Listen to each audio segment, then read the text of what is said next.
as not just a privilege, but a human right. Now, today I speak before you to advocate for the Sustainable Development Goal number 4, which is to ensure inclusive and equitable education for all and promote lifelong, lifetime opportunities. And growing up, I personally experienced how my mother's journey was exceptionally the transformative power of access to education. Through the access of learning tools, which was all thanks to ERDA Foundation, stands for Educational Research Development Assistance, they provided her with an opportunity. And this enabled her to finish her academic degree and also enabled her to uplift our family out of poverty. This is what education is all about. It is to destroy the cycle of poverty and to open doors to opportunities, to a brighter future for individuals and communities. Now, numbers do not lie. UNESCO reports an estimate of 258 million children and youth in the world do not go to school, and 7.9 million of those children are Filipino children. And even those who are enrolled, they don't even have fair access to quality education. It's all disparity.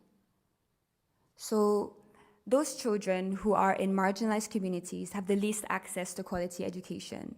Girls, children from low-income families, and those who are in conflict area have the least access to quality education. Now, how can we solve this? The answer is TIP, technology, investment, and policy. With technology, we can leverage the educational gap that is currently happening.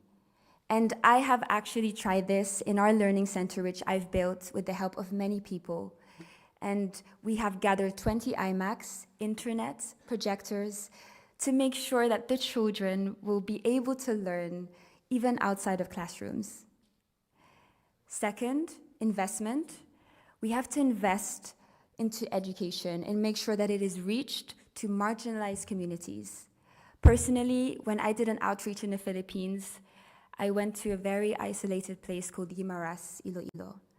And I saw how hard it was for them to reach for resources, for learning tools, and I met a girl called Vonya. Thanks to ERDA, she is the first graduate of her tribe, and she is now a teacher. And that investment is that she is giving back to her community, she is teaching, and she's ensuring that all her 6 siblings will have access to education. Next is policy. Now, policymakers need to ensure that these policies and laws are regulated and mandated for people who don't have access to quality education, those who are in dark places, isolated, those people I've worked with every single day at ERDA Foundation in Baseco area, which is the poorest area in Manila. Time. We need to ensure that these are the people that are being heard. Those children, their stories like Rodnia, stories who deserve to be heard on a platform like this. And I want to thank Madame Julia Morley for giving us the Beauty with a Purpose platform